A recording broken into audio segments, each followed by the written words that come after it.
Call the meeting to order for the Wicomico County Council Legislative Session 2019-21 for October 15th, 2019.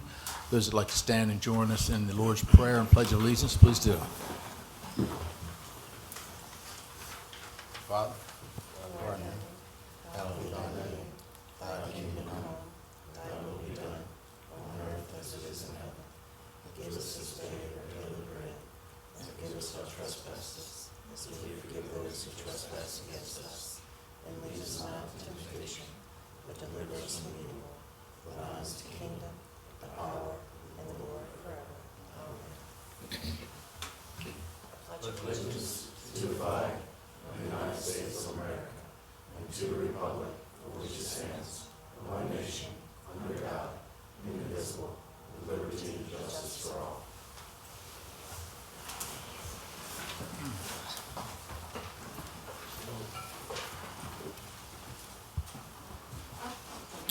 Entertain a motion from council to approve the consent agenda, which in regard to the legislative and open work sessions listed on the agenda. So moved. Second? Second. Any discussions or corrections? Seeing none, all those in favor say aye. Aye. Opposed? Motion's approved. Agenda has been approved. Consent agenda has been approved. Good morning, Ms. Hurley. Good morning, Mr. President, council members, ladies and gentlemen. The first item on the agenda this morning is discussion with the City of Salisbury Mayor Jacob Day on the National Folk Festival. Thank you, Ms. Hurley. Good morning. How are you? Good morning, Mr. President. Glad to have you here.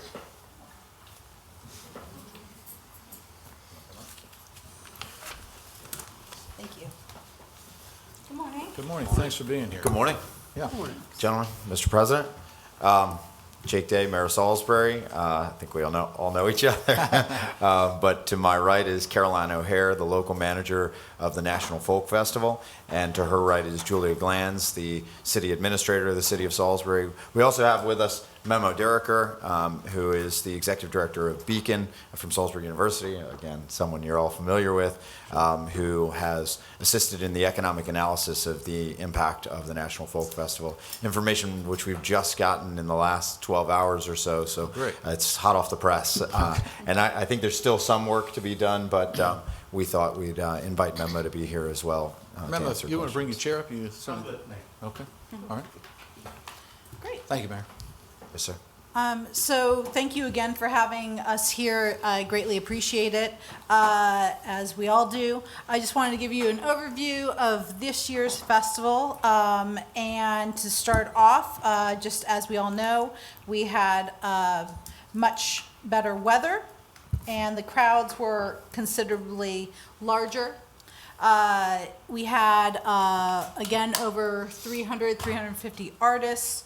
All the artists were different this year, and that continues again next year. Our spaces were all utilized in great ways. We refurbished areas such as the PRMC lot to make it friendly for people to sit along the grass. We made sure that there was seating and areas at all the stages that were accessible, and we made sure that this was a safe and family-friendly event. One of our newer additions was the community stage, and that was a stage that was sponsored by members of the community and local businesses at various levels, and we're going to continue this.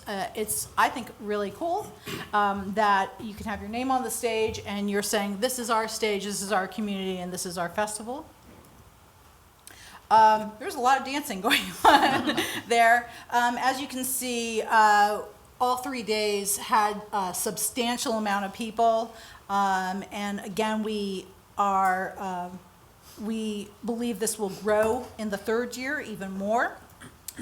Our amphitheater was looking great. We had a larger stage because we knew the crowds would be larger. And when we looked at our festival attendance, we came in at about 153,000, a little over that, almost 154,000 over the 3 days. We were very happy and proud to have 53 sponsors and partners support the festival in 2019. And speaking of the community stage, 57 people and groups and companies contributed to the community stage. Again, as I was saying, was incredibly family-friendly with not only performances at stages, but also pop-up performances in the street and in the family area. This also contributed not only the larger numbers, the better weather, the different acts contributed to our bucket brigade doubling in size. So we brought in over that weekend $40,790. We again expect that to grow as well. We are going to kick off our bucket brigade virtually this year so that we come in with a sizable amount and then grow it over those 3 days. So we're not just putting money in the bucket for 3 days, we're going to grow it early. And we started kicking around ideas on how we're going to do that. If I could put that in context, so to think about what that $40,000 means for an event that costs $1.1 million to produce, it may not sound like a lot, but it's also significant that a free event, that there's no barrier to entry. Anyone from our community and any visitor can attend, chooses to contribute and give back to make sure that this festival continues, remains free, stays alive. And to put that in the overall context of the budget, about a third of the total funding comes from the state of Maryland. So that's from a series of grants, an out-of-market marketing grant from the state of Maryland, technical assistance grants. Most of that comes through the Maryland Department of Commerce. And has been coordinated thanks to one of our co-chairs, Governor Hogan. And then the remainder of that money is coming from DHCD, Department of Housing and Community Development, in the form of a community legacy grant, which is sizable and significant as well. So the state funding represents about a third of the revenue. About another third comes from sponsorships. So not just the sponsors that Caroline mentioned that represent our community stage sponsorship, also our Legacy Society, which is for $1,000 you get a permanent brick engraved, hence the legacy on the Riverwalk. But also corporate sponsors. And so corporate sponsors from the stage level down, represent everything from over $100,000 down to, I think, $5,000. Yeah, There are about $5,000 sponsorships. And those sponsorships include everyone from Purdue to Piedmont Airlines, PRMC, Whiting Turner, so businesses that are local, but also businesses that are regional, national, statewide, but have a presence here. We're grateful that a company like Whiting Turner that isn't headquartered here found a way to be involved this year. And then the final third, about 25%, comes from other local sources. So the town of Ocean City matched some funds. Town of Ocean City and Worcester County as well. Worcester County, Worcester Ocean County City, as well. and Wicomico County put matching funds in for the out-of-market marketing grant. And then the city of Salisbury has a piece of that. And then the last piece is earned revenue. So that's beer and wine sales, the bucket brigade, merchandise sales, fees for vendors to participate. So there's that earned revenue piece, which is obviously helpful and important. So like our attendance doubled, so did our bucket brigade. But something that we also, while we were prepping for this year, we spoke with our local businesses, especially our downtown businesses, and found ways to have them increase their business with the festival. And one of the ways that we did that was investing $10,000 in marketing for downtown businesses that was in targeted ads that were pushed out not just to our local, but mainly through our visitors. That was in our program guide. They had a full page saying where their businesses are located and what kind of business. That was online. That was also in our pocket guide. We had 50,000 of those. So we found different ways that we could support our local businesses, and it definitely showed and we'll talk about that in a little bit. I also want to mention Whiting Turner again. Whiting Turner was a supporter, but one of the things that they sponsored, which was incredibly important, and I love this part of the festival, is the schools program, bringing artists into the schools the Friday before. We reached well over 3,000 children this year. We had, I believe, 10 groups going out to the schools, a variety of, I think it was K through 8. There may have been, no, it was about K through 8 in Wicomico County Schools. We worked with Dr. Hanlon and with Dr. Bear to coordinate that, and we're just so proud of that partnership, and we want that to continue because that exposure is unique and special and much needed in our schools. So we're very happy that that was also a byproduct of the festival. Yeah, I thought that was very intriguing, the fact that it was more than, it turned out to be more than just a festival. Mm-hmm. It turned out to be an event for the community. And when I saw that you were sharing the opportunity of such talent in this area to then reach out to the kids in this area, I thought that was a real huge plus. So I would not have anticipated that. That was great. Well, we were very happy that we had that support, and we thank Whiting Turner for that. Okay. And we hope to again do that again next year. Good. So thank you. We also were able to have this festival free for those to attend because we have volunteers. We had a very large volunteer base again this year. About 1,000 people came out working 3 or more hours. I know there are a few people here in this room that worked more than 3 hours. They may have worked 6 or 3 days. But everyone's help was much needed, and that's how this festival succeeds. Another thing to talk about was the marketing of this. We had 154,000 24-page festival guides distributed as newspaper inserts, as well as electronically sent out through different email blasts and online. We had 50,000 pocket guides handed out.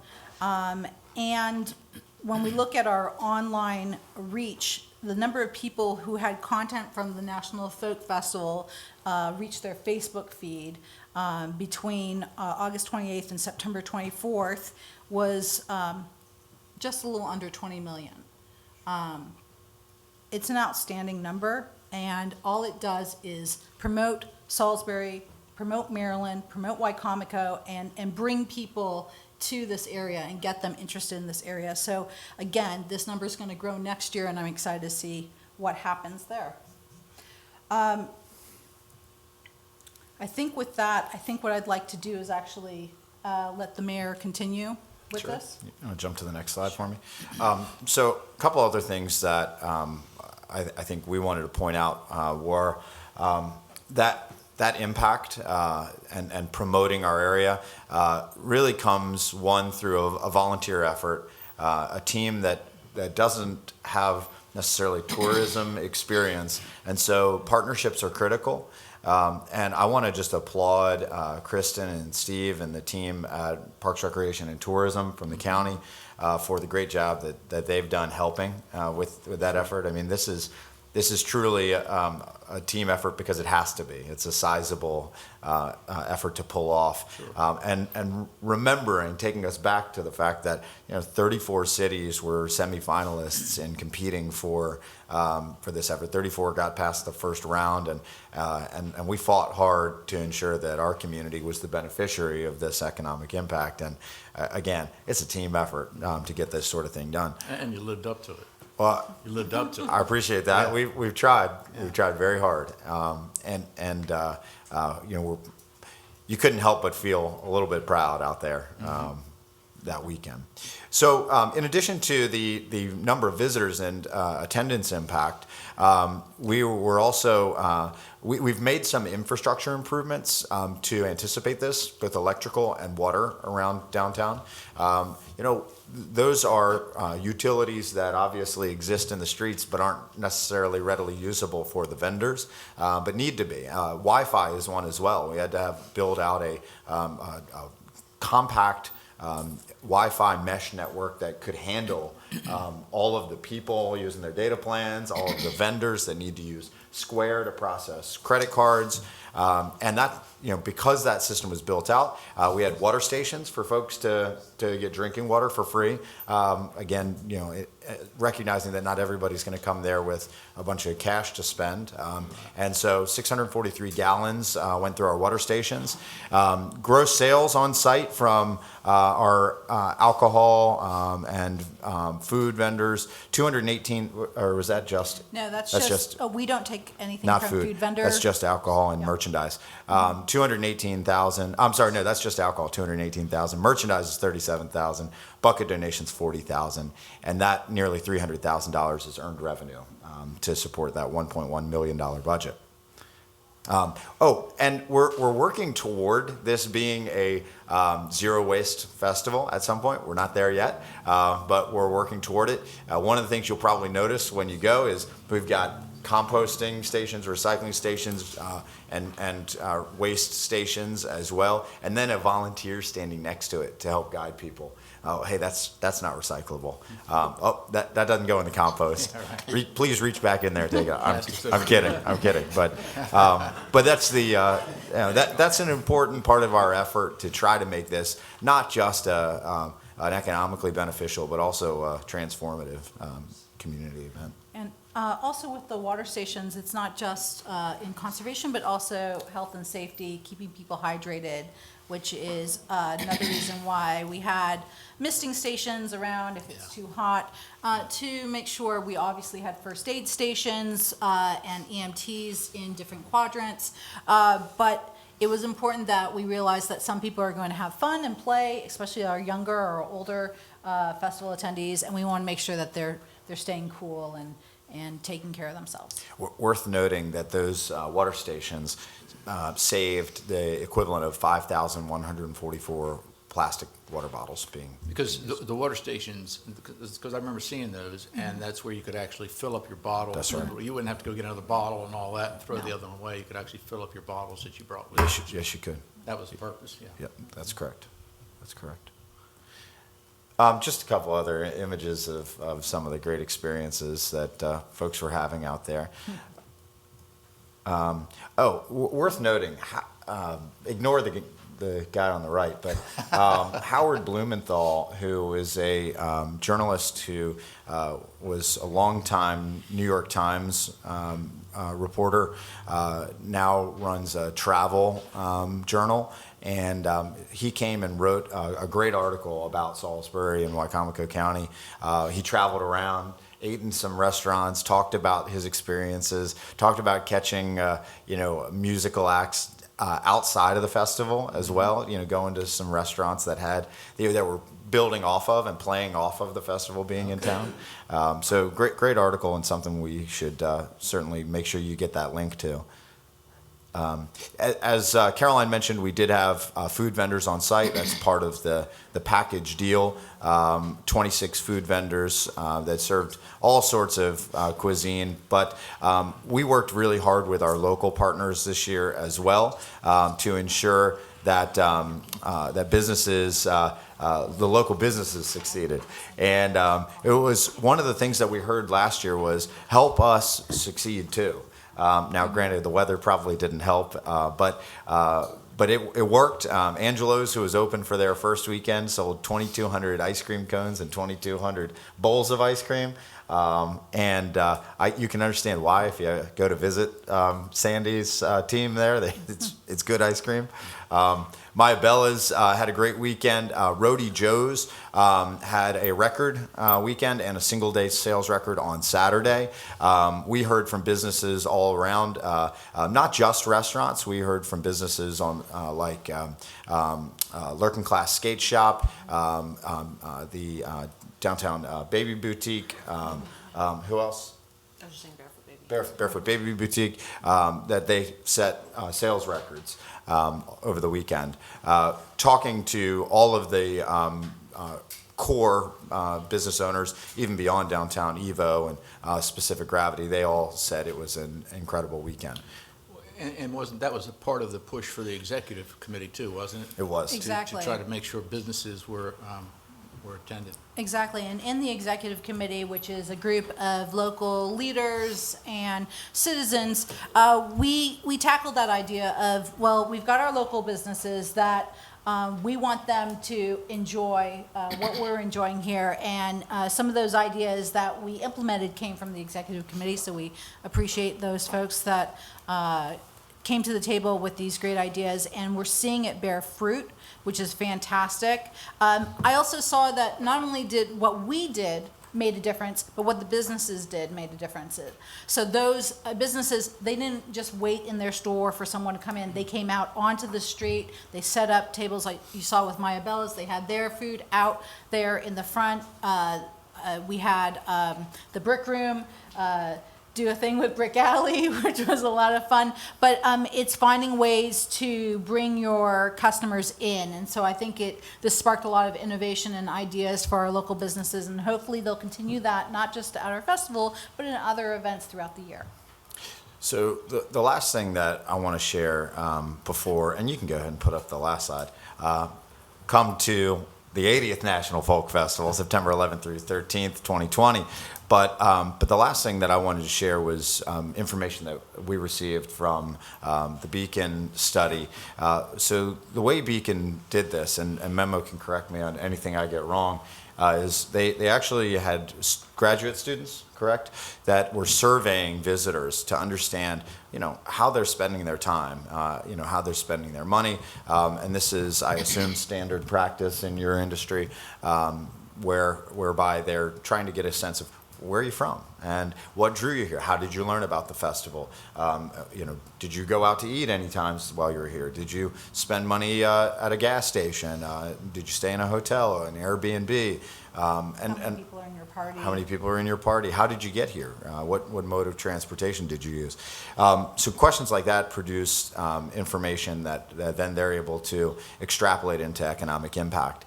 And I can't remember the exact figure, but per 1,000 visitors, you're talking about over $200,000 in economic impact. So when you think about 153,000, you're talking about a direct impact of over $31 million to the Lower Shore area.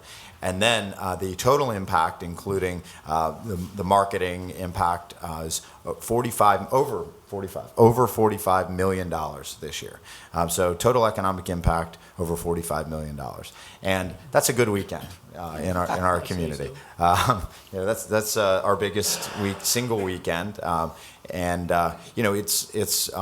I'm not anticipating that we're going to become Ocean City and be a tourist-driven economy. That's not us. We're a much more diverse economy dependent upon ag and manufacturing and lots of other wonderful industries. But I'm proud that we can create something that's good for our community, good for our economy, and will be for the long time to come. And that's the last thing that I'd like to share. And then, of course, we'll answer any questions that you have. The last thing that I want to share there is that this is going to keep going. As long as the community wants it, this will keep going. The third year is the third and final year of the national next year, but our festival will stay, and that's the best way I found to describe it. Our festival is our festival, and it stays.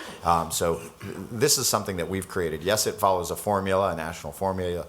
Yes, it's licensed nationally, but it will stay. And in 2021. The National Folk Festival will be somewhere else, but that'll be a new festival. That community will have to create it from scratch and build that up. Ours is going to continue. The only thing that's going to change is the first name. Right. What are you going to name it? It's a good question, and I believe we know the answer to that. We do? Are we not revealing yet? I think we're gonna. Don't get ahead of You can yourself. if you want. You Okay. can, but I think we're still in. That's fine.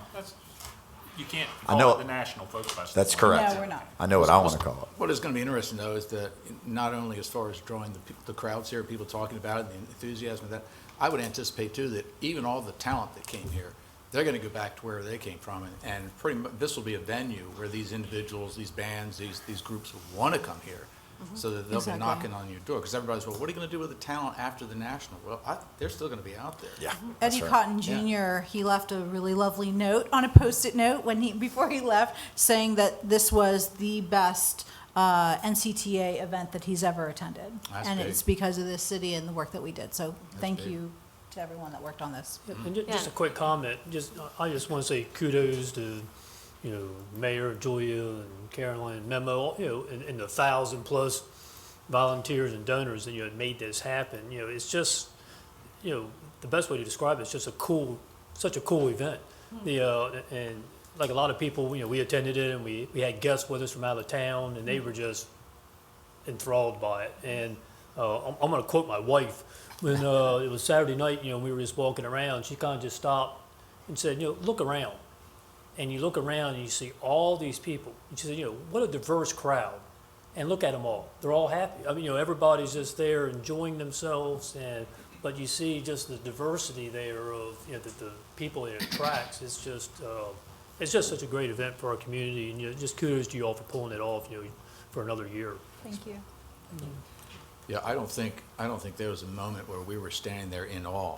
I'm talking about every single day, Friday, Saturday, and Sunday, where you're going from one event to another. You come from one event that has about 2,000 people there, and then you're going to the next event, and on the way you're seeing about another 1,000 people just walking in the streets. Right. And same thing, Bill. I mean, we were just sitting there in awe as to just how many people were involved, and everybody's having a great time. Yeah. It was pretty incredible. But Jake, you were talking about the economic driver part of this whole thing, which is so important. But I think what you recognize as well, each of you recognizes that the one thing that we always try to overcome in trying to improve our economy is being allowed for a high quality of life where we can answer that one question of what is there to do in Wicomico County, what is there to do in Salisbury, because that's what the corporations want to see. When they bring their families here, when they make a decision to bring a company here, their first question, outside of schools, of course, which is always important, but I think that maybe their next question in line is what is there to do?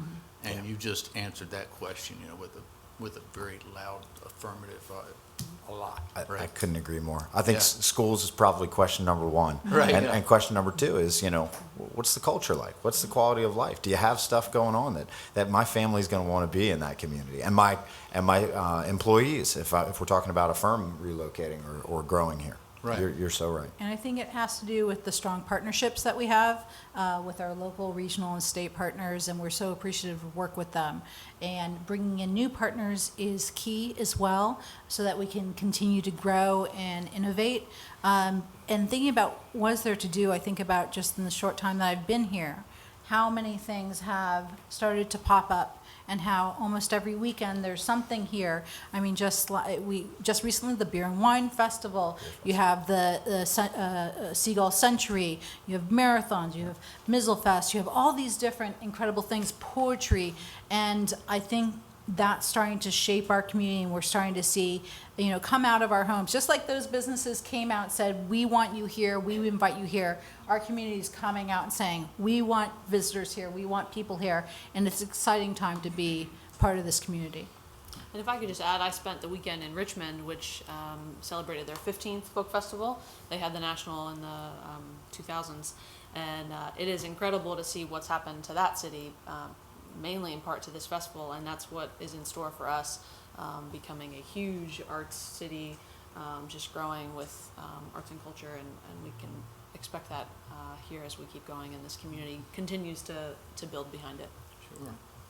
Well, I'm sure the questions I'm going to be asked now as the years go by is I want to tell them I'm from Wicomico County. They're going to say, "Oh, is that in Salisbury?"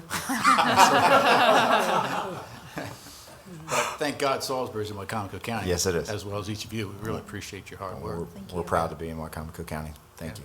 It's great. Any other questions for anyone?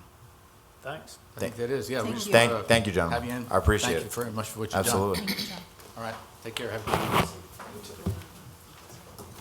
Before we proceed, I have one announcement to make, and that is Resolution Number 129, 2019, pertaining to the fees and charges for the Salisbury-Wicomico Airport will not be considered today. The county executive has requested that that be taken off the agenda. Thank you, Ms. Hurley. Next on the agenda is Resolution Number 128, 2019, authorizing the county executive to accept a grant from the Governor's Office of Crime Control and Prevention in the amount of $100,000 for enhancing the pretrial services. The Wicomico County Department of Corrections has received grant funds to provide personnel, equipment, and assessment validation for the pretrial services program. Entertain a motion from council to approve Resolution 128, 2019. So moved. Second. Second. Discussion. Ms. Colburn? All right. Good morning. Good morning, how you doing? Good, how are you?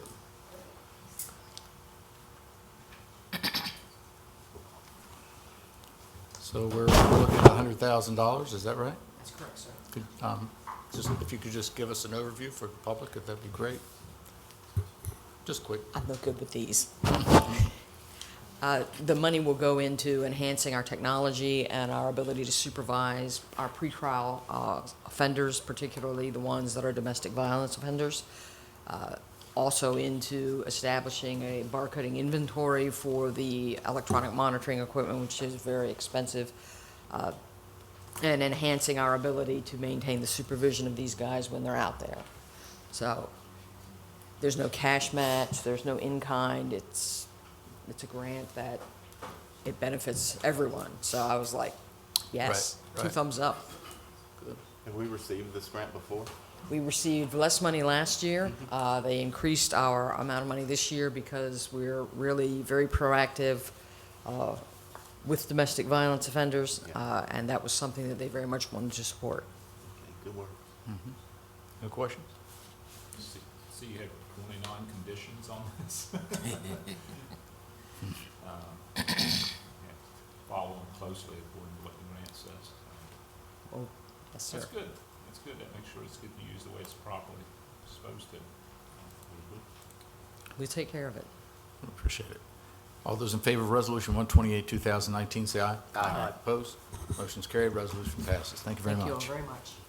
Next is Resolution Number 131, 2019, to institute a temporary ban on any outdoor burning in Wicomico County, Maryland. And we do have Mr. Dave Shipley here from our Department of Emergency Services. Okay. Entertain a motion from council to approve Resolution 129, 2019.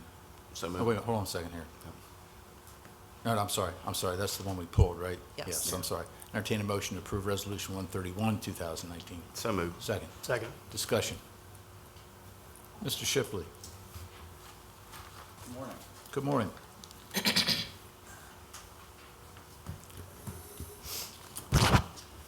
I think the only question that I might have personally is whether or not we should, as a council, sort of look at introducing some type of legislation that doesn't force the extension to have to come back to the council, since the council only meets every 2 weeks. And I know right now, we're, the temporary ban was in effect, but then it expired on the 10th, I believe, right? Yes, this is a good example of how the month fell. The first of the month fell on October the 1st. Right. Which meant your next meeting was October the 15th. There's actually going to be, I think, a 21-day void from that meeting, this meeting today, to your first meeting in November. And the county executive only has the authority to do it for 7 days. Sure. So, I mean, there may be a recommendation we need coming from your office as to how you think we should proceed in the future, so that in order to, expedite a ban, which wouldn't have to wait 2 weeks, and make it very, efficient. And we certainly are open to that, I would think, as a council. Yeah, we recognized it as an issue when I was speaking with Ms. Hurley about it. Right? Okay. Yeah, I think it would be prudent to have something separate, because I don't think this really falls under the guidelines of a state of emergency. We know recently, in recent years, something like a riot in Baltimore is more like or a hurricane or a tornado. Okay. Anything you wanted to add? No, not entertain any questions that you may have. I have a couple questions. With the rain, do we still need to continue with the ban? Yeah, yes, if I could tell you, I can give you the forecast that we kind of use to do it and what's continuing on right now. The county rain totals were below normal for the year to date. It's actually almost 6 inches below what it should have been. And there's no significant rain expected through the end of October. They think it's going to be below normal. And that goes back to the burning ban committee. One of the things that I'd like to mention and make sure you understand when you look at the resolution is there are two meteorologists from the National Weather Service that participate in that with us. So all this information is coming from experts. They're giving it to us to make those interpretations of what we want to do with the information. But the outlook for the wildfires is above normal for October and through all the fall season. And this is what I think is very important. The drought intensity category for the county. It's actually been increased from what they call abnormally dry to what they call a moderate drought since we actually met, the burn ban committee met. So it's actually going up. And the drought conditions are expected to persist because of the low normal rain that they're expecting through the fall. So just some background on that. Thank you. Any question? I was glad to see Mardella High School was able to have their bonfire, and with that, they had the fire department out there just in case anything happened. I think it's a $500 fine. Has anybody ever been fined? I checked on that. There's only been two, the planning and zoning has only received two complaints. One was unfounded because they couldn't find it, and the other was just somebody burning. And what they do is they ask them to stop before compliance. That's how they get compliance. All those in favor of Resolution 131, 2019, say aye. Aye. Opposed? Motion's carried. Resolution passes. Thank you. Thank you very much. Dave. Mr. President, that's all I have. Thank you, Mrs. Hurley. Good morning, Mr. Hitchens.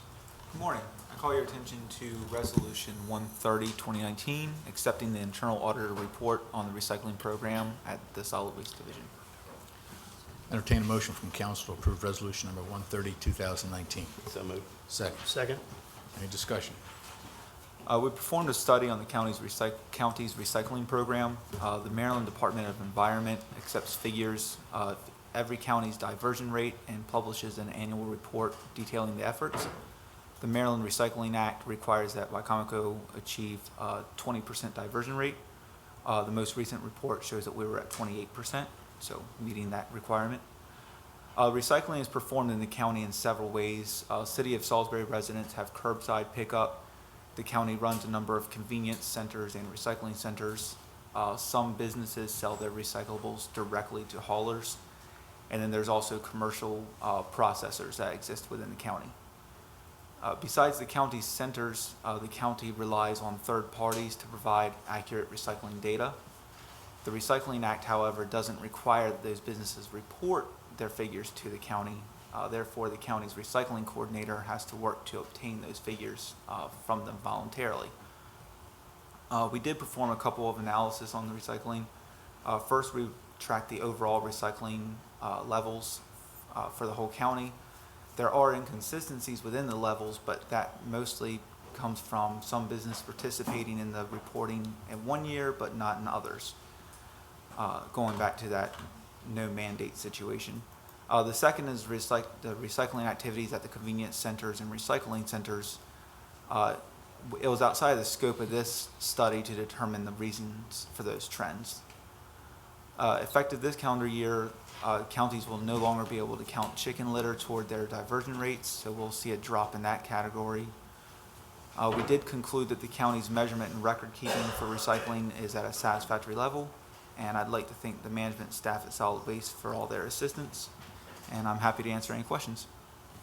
Any questions, Madeline? I guess the only question that comes to mind, you mentioned about, we don't want mandates, but at the same time, if they're not measuring, if you're not getting the data consistently, it's like everything else. You can't fix something that you can't measure.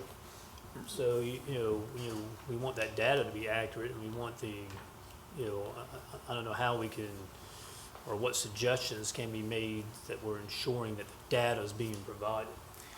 Well, the mandate ideally would come from the state, if that, because the state is the one that requires the information from us. So it would be nice to be backed up on that at the state level. I do believe there's at least one county that does mandate reporting from businesses. That would be something that solid waste management would have to discuss to move forward with. But yes, it would be, a mandate would make it so that it would be more accurate, in my opinion. Any other questions? Seeing none, all those in favor of Resolution 130, 2019, say aye. Aye. Opposed? Motion is carried, resolution passes. And that's all I have. Thank you, Mr. Hitchens. At this Thank time, we open the floor for public comments. If you have any comments that you'd like to make, come to the podium, please. State your name, your county of residence, and your concerns.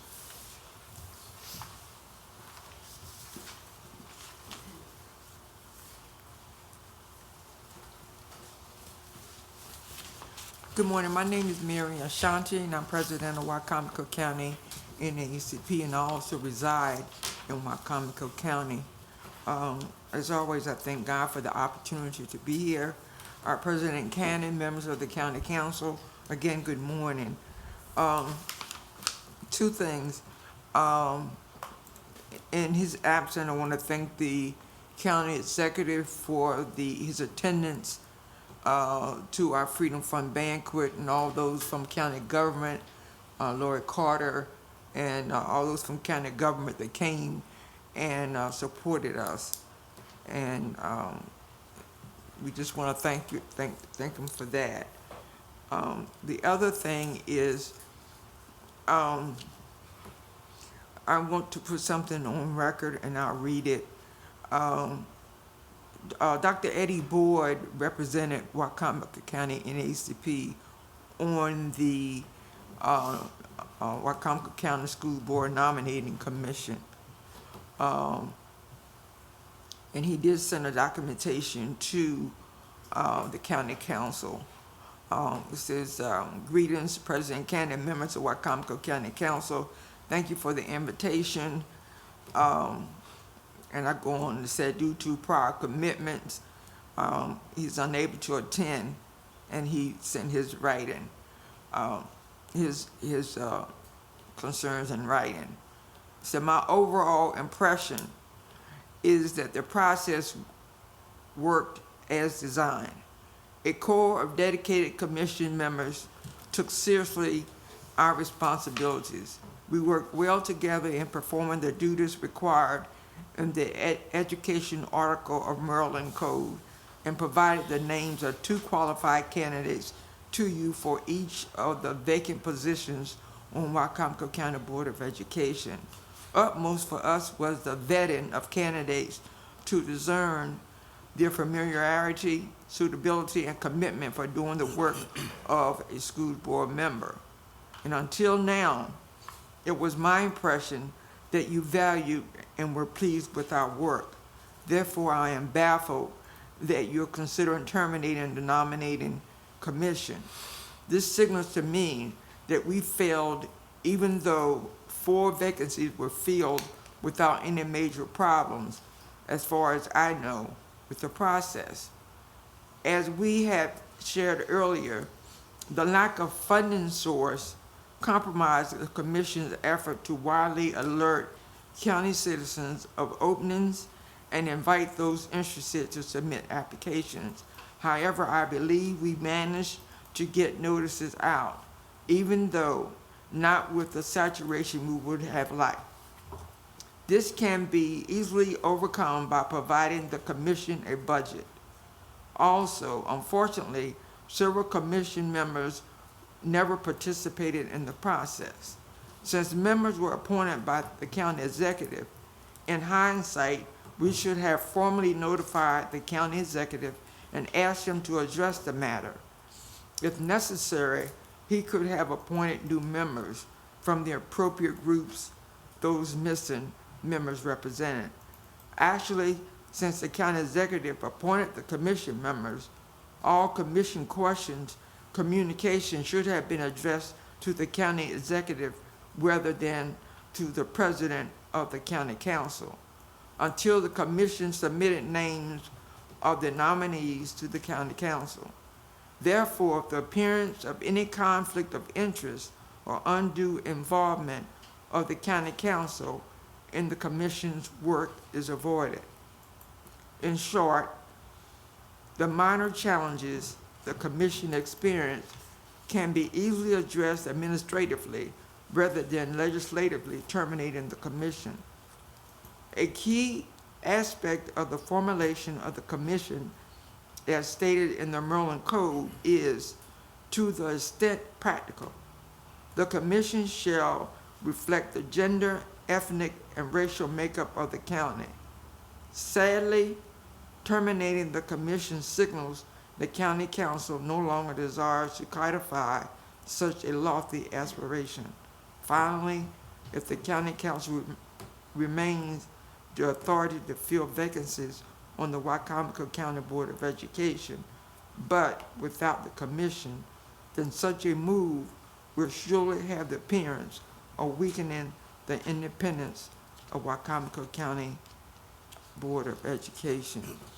And as mentioned, Dr. Boyd did represent Wicomico County, which NAACP, which is mentioned in the law, and so we support his comments.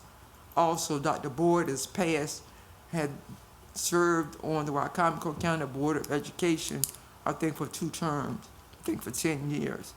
He's a retired professor from UMass. So we value his opinion. Thank you. Thank you, President Shawnee.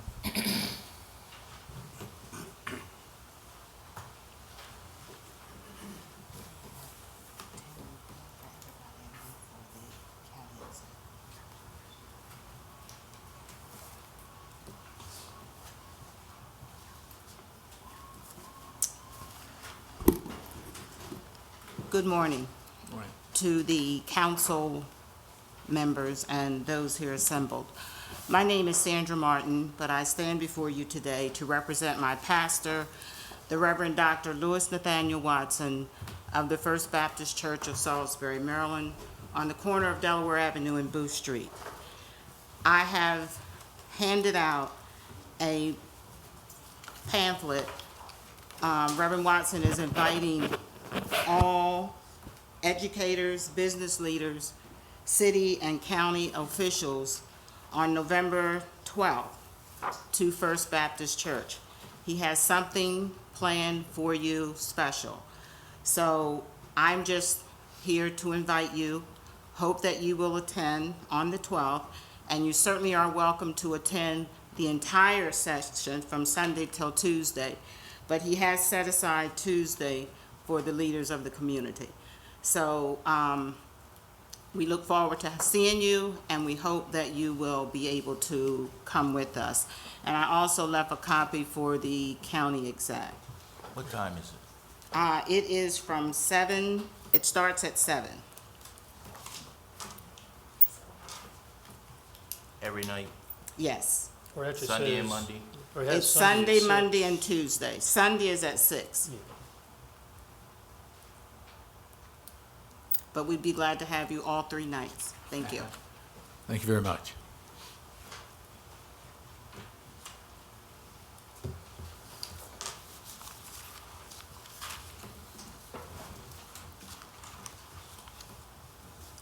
Okay. They tell me that a picture is worth 1,000 words. And I have today, first of all, I need to backtrack a minute. My name is Herman Turner. I'm a resident on the west side of Nanticoke, Maryland. I've resided here for 70 of my 73 years. I am an educator. I have taught in the school system for approximately 40 years. I presently am continuing that vein. This is my 12th year substitute teaching in the Wicomico County District. I have a total of 51 years of experience in the education. But putting all things aside, as I said, my problem and concern,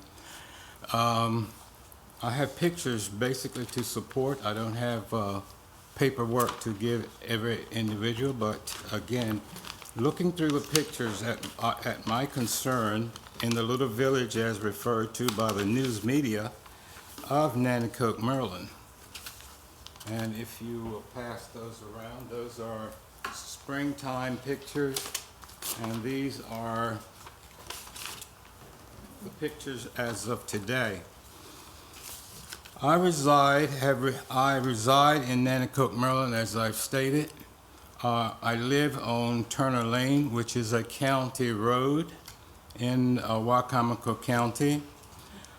Today, I am here to present to the council our concerns over the failure of Wicomico County heads' unwillingness to maintain Turner Lane, for which we are entitled. I have contacted and discussed problems with Mr. Outen for the last 3 years. First, he didn't know that Nanticoke or the Turner Lane situation did not exist. After locating it and evaluating it, we recommended resurfacing it because of the condition that it is currently in. However, said there was no plan to implement it. It was decided to spray the grass. After 2 years, the grass became worse. I would continually call to remind the existence of our problem. The next summer, I called again. It was stated surely resurfacing was not to happen. One of the underlying reasons was the question that he presented me with: what would taxpayers say? It's unimaginable. I'm a taxpayer of Nanticoke and the county, and I'm imposed with the question, what would the taxpayers say if we resurfaced this road? Unbelievable. His suggestion was to spray the road up to my driveway and let the rest grow up unattended. I posed him with the problem. My wife and I are both approaching 70s, or in our mid-70s right now. If we decided to sell our home and move to a facility here in Salisbury, where and who would buy this property? If the grass goes to my driveway and the rest on to the end of that road grows up in grass, to me, that will certainly not be a condition for somebody to purchase. This should not happen in Wicomico County. They have very nice plans, they have very nice things going, but I sometimes question, is it location? Is this the problem? I don't know, but this is my question. Okay. I basically made sure that it was understood that this is a county road that we're looking at. This solution was not acceptable. This year of July, I was told that I need to speak with the director, which is Mr. Dallas Baker, on the phone. He wanted to know the location also. Where is it located? I told him the location. He was to come down and evaluate and call me after 3 days. I never received a call from him. So it was in August when my wife and I went to the landfill area to get our sticker. So I decided, well, I'll drop by his office to speak with him. When I came to this department, I did not have a cordial welcome. I spoke to him 6 feet away from the main door, standing beside his secretary in the main corridor. That set off a thing with me. After much discussion, he stated an agreement he agreed with the superintendent. He told me that I am the superintendent's boss. I said, well, that's good. I'm probably going to hit something here now. But he then told me that he is the director of Wicomico County Roads. And I agree with the superintendent's decision. Certainly, in some cases, I know that people do not want to rub the wrong way with their co-workers. But to me, if this is your assigned position, then you have an assigned responsibility to take care of the people in Wicomico County. And then he told me reasons why. He said, this road that you're living on should never have been a part of Wicomico County roads. You only have 6 people or houses on this road. Well, that's true, but it is still a county road. Then I gave reference to him. I said, I know a road down in the Byville area that only had 2 houses that existed on that road, and it was well maintained. I said, you go down and visit Pearson, and anyone can go down to visit Pearson Place. Today, there are no houses in existence there. The houses have torn down, and the people that I know that lived on this road are deceased. It's a beautiful road, and I say to myself, I wish that our road looked like this one, that hasn't been maintained, but you see the condition of where I'm coming from with those pictures today.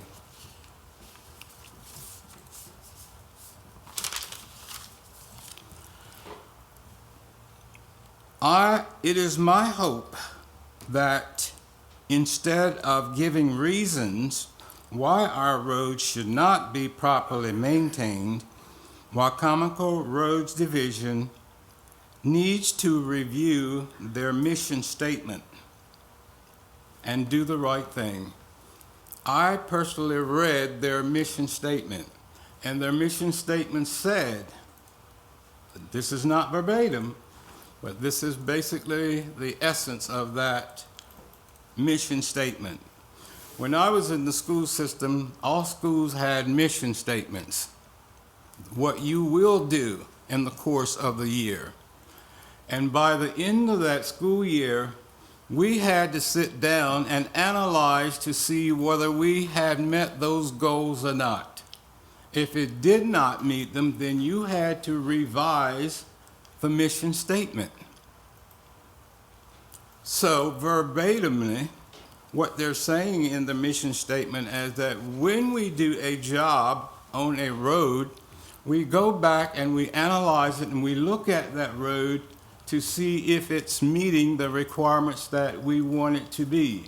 If it doesn't, then we are going to work and deal with it until we're able to do so.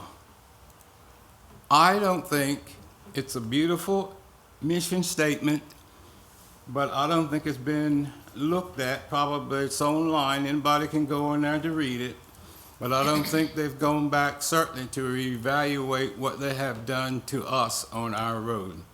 Our road is a disgrace for Wicomico County.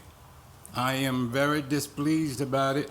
I'm hoping, like I said, that we can get to some place where we can satisfactorily do this. I know it's our location. I believe it's location. Because we live in the little village in the woods, and most people don't recognize it, and a lot of people don't know where it's at, but it's still a county road. I have had in the past, not only this situation, but even during the winter time, I had to call every winter for a period of time to let them know that our road is a county road. Why doesn't it get snowplowed? And the superintendent says, what are you talking about? And I said, the roads go through the plows go through Bank Road in Nanticoke, in which our road is adjacent to it. He said, well, I have to send down somebody, especially from Salisbury, to come down and do a special plow job for you. I said, I guess you do. But at this point, I am dissatisfied with their decision not to do anything at all about it, but let the weeds grow up in front of my house from the end of the road. I think it's a disgrace. And again, hopefully that I can be given perhaps where I need to go to move forward. And I'm glad this morning that you have given me the opportunity to address our problem and hope that there is some resolution for it. And I thank you. Thank you, Mr. Turner. We will get back to you with a response on that. Thank you. Any other public comments? Seeing none. Council comments? No council comments? All right. Good. At this time, entertain a motion to adjourn from legislative session to go into open work session, followed by closed work sessions pursuant to the general provision, Article Section 3-305B1 and 7 as follows: to consult with legal counsel to protect the attorney-client privilege and to discuss personnel matters in closed session for the protection of the privacy of the individuals. So moved. Second? Second. All those in favor? Aye. Opposed? Legislative meeting is adjourned. First item on the open work session agenda is the vacancy, the process to fill a vacancy on the Wicomico County Board of Education. Mr. Taylor, I know you're here. I know we have members from the commission. If you'd like to come forward, feel free. Yeah, Mr. President, I might just point out that this is a continuation of, I think this is now the third or fourth meeting on the matter of revision of the state law pertaining to the Board of Education, the structure of it, and in particular, vacancies on it. In September, the council rather, made certain decisions as to what they would like to see in the revision of the state ordinance. That included that a vacancy appointment would run for the remainder of the term of that particular seat up to 4 years. In other words, it would not require the appointee to run in an interim election. For example, we have an interim election next year. We had an appointee this past summer. That person would have to run, as things now stand, would have to run next fall in that interim election.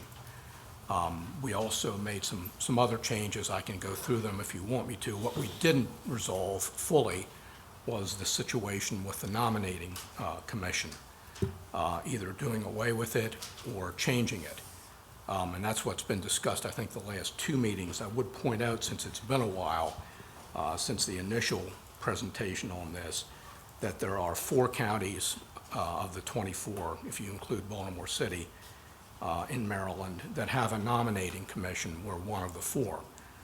Next year, this time, there'll be 3, because Anne Arundel County, which now has a nominating commission, that will cease to exist this time next year, per the state law.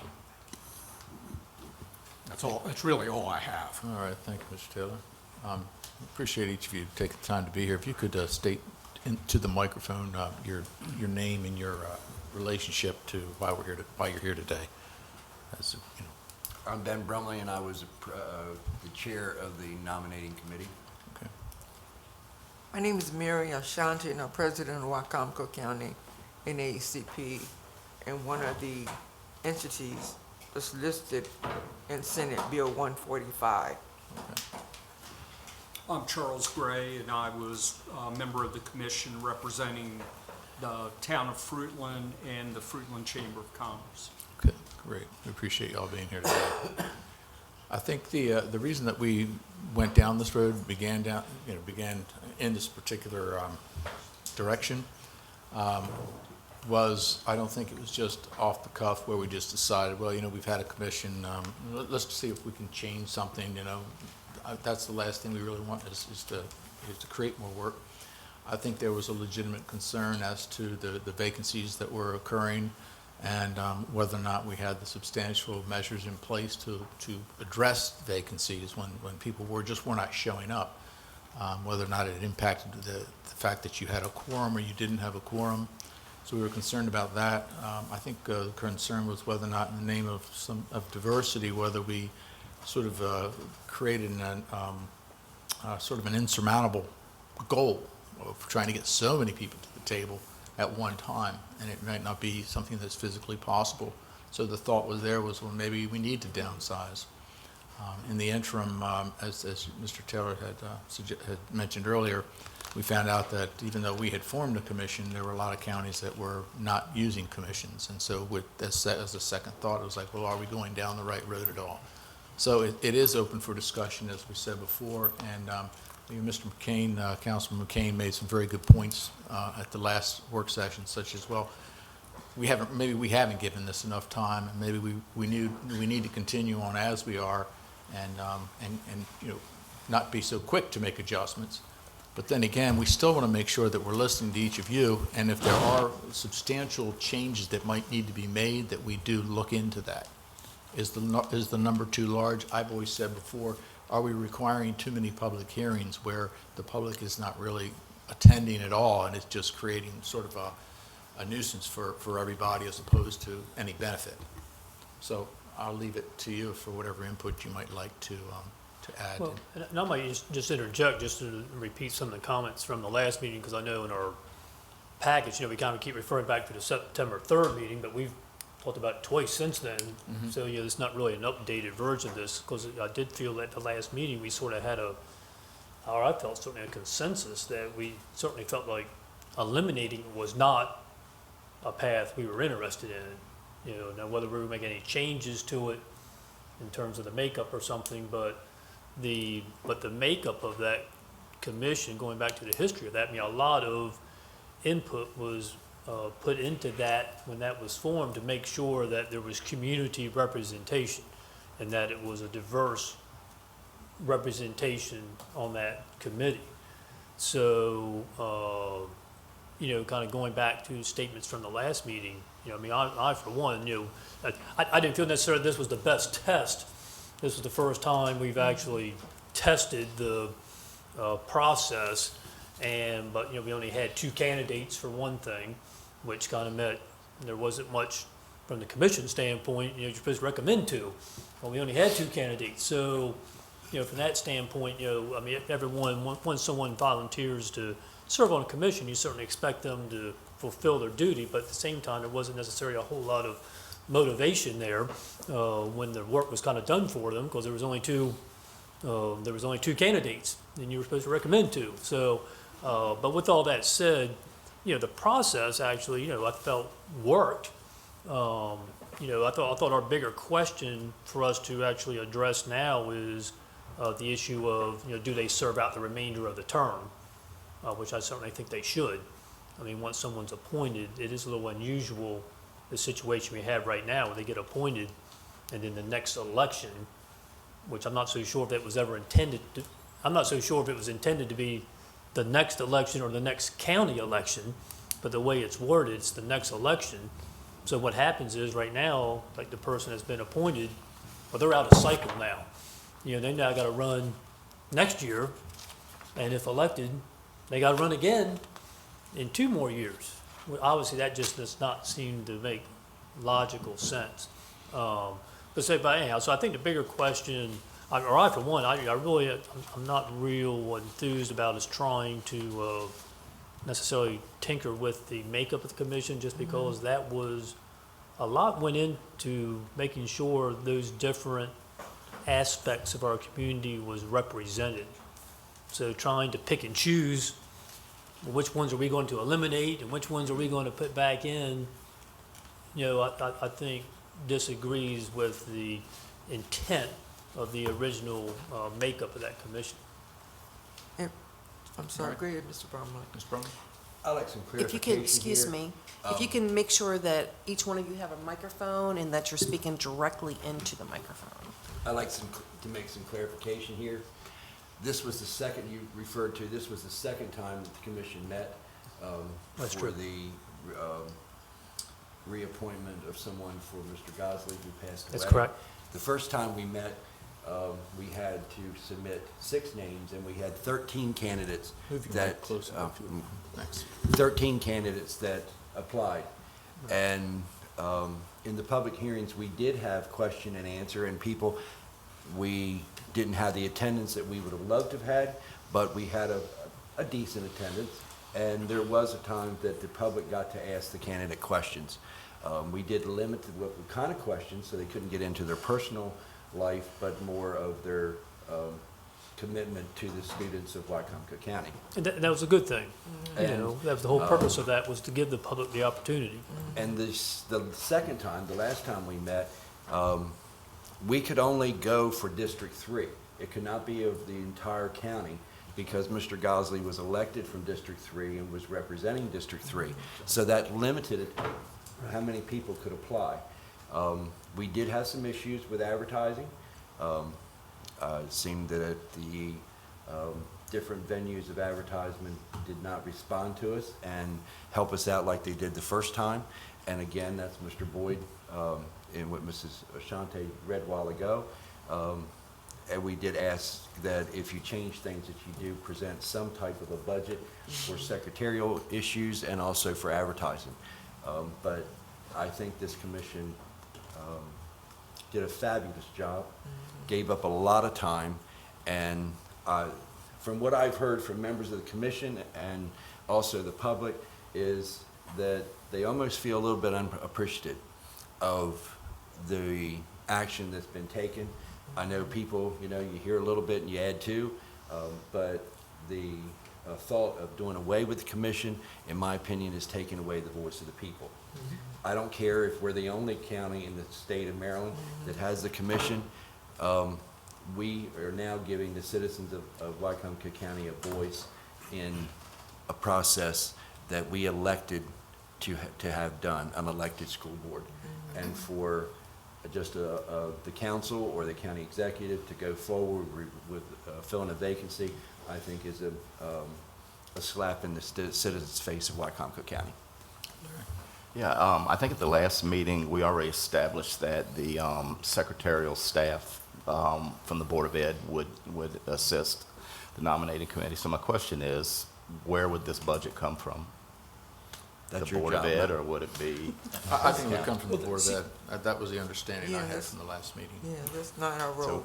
Yeah. Right, we need to establish that, that's my Yeah, point. yeah. And we're not talking a huge budget, I but know. advertising was the biggest issue. We worked around a lot of things with postage and things like that, but the advertising, I mean, when I sent out press releases, oh yeah, we'll put in it, it was, just wasn't, they just didn't give us the time. Well, it would be a good It idea to wasn't as find, important the second time around to them as it was the first time around. yeah, it'd be a good idea to find out what kind of budget you need so that we can discuss it with the Board of Ed. Could you state your name for the public? Oh, I'm sorry, That's it's okay. Christiana Gosnell. Thank you. And also the time frame. Yes. I think Yes. is a something that needs to be addressed because this second time around, the last process, we were really jammed up for the length of time to get everything done. And to me, the advertising is a crucial part of this because I think there's a lot of misconception, number one, in what the actual board member is, you know, supposed to do, for one thing. And I think that kind of needs to be gotten out there at the same time that you notify the public that there's an opening or two openings or whatever it is. And then I think there needs to be an adequate number of ads with a given amount of time for people to respond. You know, because I believe that that's one of the things that should be an objective, is to get a number of qualified candidates, you know, to come forward. You know, the last time around, we had 2 applicants, and, you know, presented them both. I mean, it made our job a little bit easier, but I don't know that that really accomplished what the county would like to have, you know, for filling these positions. Okay. I'd like to correct something that I said the last time. I since then talked to Mr. Bromley, and the African American community was well represented on that commission, and so I wanted to correct that. The other thing I want to say is that this advice memorandum dated September the 8th from Mr. Taylor, and I reviewed that, and I don't support any. We don't support anything, any of these recommendations or whatever on that memorandum. And I just wanted that for the record. We don't support any of it. And I do think we've moved, that's kind of what I was getting to earlier. I'm not real sure why we're still Yeah, referring back to that, because we've met twice. I mean, that's, right. you know, we certainly have moved past several of those items, whether, I feel like we're still going, we keep going back to that first meeting, but we've had 3 meetings. I guess one of the issues that we've talked about is the attendance of the board members. And I brought up, I think at one of the meetings, you know, there wasn't a quorum a number of times. One time. Could we operate without a quorum? Because you do have enough people. I mean, you've got how many people are actually on the board? 14. 14, okay. So if you have, you know, you have to have 8 show up, you know, say, so if you had 7 show up, so you couldn't operate. And how could we alleviate that problem? If, and I believe the council goes by Robert's Rules of Order? No. You do not? No. Informally. Informally, yeah, we've never adopted them. you All know, right, so- well, serving on the Maryland State PTA, we followed Robert's Rules of Order. And Robert's Rules of Order says that quorum is 1 more than half of your committee. So that's how we operated. I know the Board of Education, I don't know if they officially adopted Robert's Rules of Order, but they do follow it to some extent. And so that's why as chair, I tried to follow it so that if anybody had any issues, we had some kind of a standard that we were following. But also, just to clarify, as you said, you only had one occasion that you did not have a quorum, so it wasn't, I know, yeah, I just know we've had the comment made several times that, you know, they couldn't get a quorum, Well, actually, you only had that one occasion. So it wasn't necessarily a big problem. Well, similar to what Mr. Gray said, it was a big problem because of the time restraints. Right, Yeah. and we probably were fortunate because what ended up happening was the same people showed up every time. Right. Basically, you had a core group that pretty much made all of the, you know, the scheduled meetings.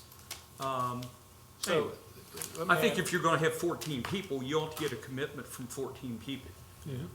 You know, because we could have used probably, who knows, the input we might have been able to get if we'd had, you know, 14 people to contribute. Either that or you go the other way, you limit the number of people to 7, you know, or whatever. So I ask this question again, and I'll probably get the same answer. If you've not adopted rules of order, do you have to have a quorum to operate? I think you have to establish some. You need to have a You do? quorum to operate, You but do? the other thing is that, like Dr. Board said, and that wasn't done, and going forward needs to be done, when you have members that are not attending, then that's where the secretary, the committee could ask the secretary to send a letter to Mr. Culver recommending that person be replaced. See, that hasn't been done in the past. Going forward, it could be done. And the other thing is too, because over the years I've been involved in many executive committees and whatever. When it was not enough people, we conducted business, but we knew that we had to have it ratified. If that means calling a conference call, a special meeting or whatever, where you can get everybody on the phone and go over what you went over and have it ratified and whatever. So I think sometimes we make things so difficult. Would it be an alternative to cut it back to 9 members with 5 alternative members that you could, alternates, that's what I'm trying to think. I don't agree with that. Alternates that you could call, say with Thursday afternoon, when you have your meeting Thursday night, you can say, okay, are you all gonna be here? No, I can't come. Okay, well, I'm gonna call an alternate. Would that be an idea? Would something like that work? It could be. We had some people not respond at all that were on the commission. And I do have an attendance record that was kept. And some didn't even respond to emails about the e-meetings. That's what I'm saying. Would it be better to cut the committee back to 9 full-time members, 5 alternates? When you put out your emails, you don't get a response, then you can call in an alternate. Would that? Well, the only complexity with that, Joe, is it's just not numbers. Each one of those, like people, those 14, each one's designated to represent a certain aspect of the community. That's true too, yeah. So then you get into, which, if you get rid of 5, okay, well, what 5 aspects are we going to, that's the only thing that makes that kind of complex. And maybe we should have let those organizations know, or that municipality know, your person's not showing up.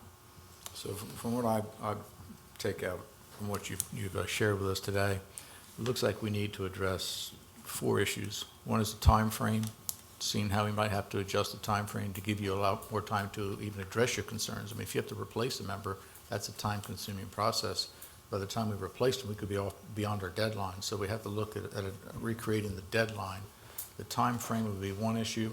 The second issue might be strengthening the rules in reference to absenteeism, because we don't have that many. We can't give them too many strikes, or else again we're out of time. The third one would be making sure we substantially establish the support staff, as you said, funding and advertising, the secretary and advertising.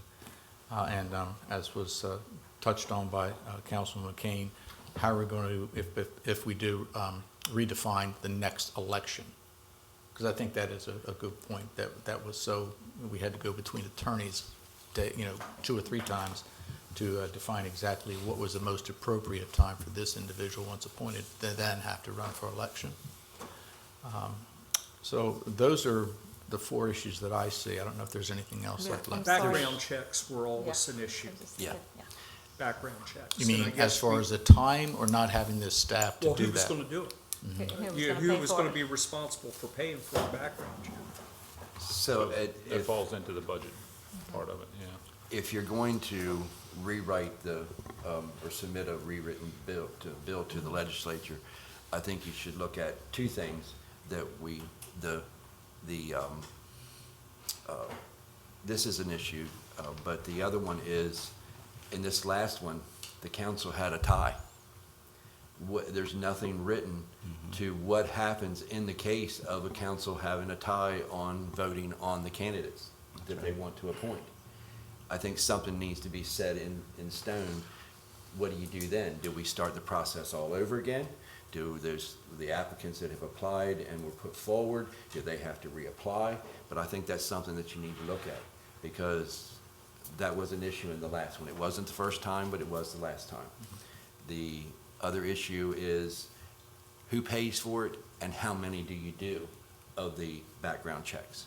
The first time when we had to send 6 names forward, well, that was 6 people. Could have been a little bit larger because if somebody failed a background check or had an issue, it was also brought up about the privacy issue of the background check. Who gets to see what the issue is, or why that person would not be put forward because of a background check. Those are the kind of issues that, as far as on that we saw. But I think those 2 things need to be written out. Who pays for it? How many you pay for? Does it need to be everybody that's sent, the candidates that are sent to the council? All those names have to be have a background check. That's the type of thing that I think needs to be worked out going forward. But the other thing, like I say, in this last one, the council had a tie. Yep. Yeah, I think, I'm sorry. Go ahead. Yeah, and we can incorporate the background check aspect into the budgetary aspect, because I think those are that's all part of the same bucket. But I do think that would add a 5th item to your list, the situation with the tie, if we want specific language, because that's always going to be a reality, because the way the law reads, it's the remaining council. In our council situation, we can have a tie too. Sure. Because it's always the remaining council members, but. I actually had that on here as a fifth, but I just didn't bother bringing it up because we Yeah. hadn't discussed it, but it's. Or if we were short I a got it. council person, for example, Well, that's what I mean. We've not had an issue in the commission on a tie.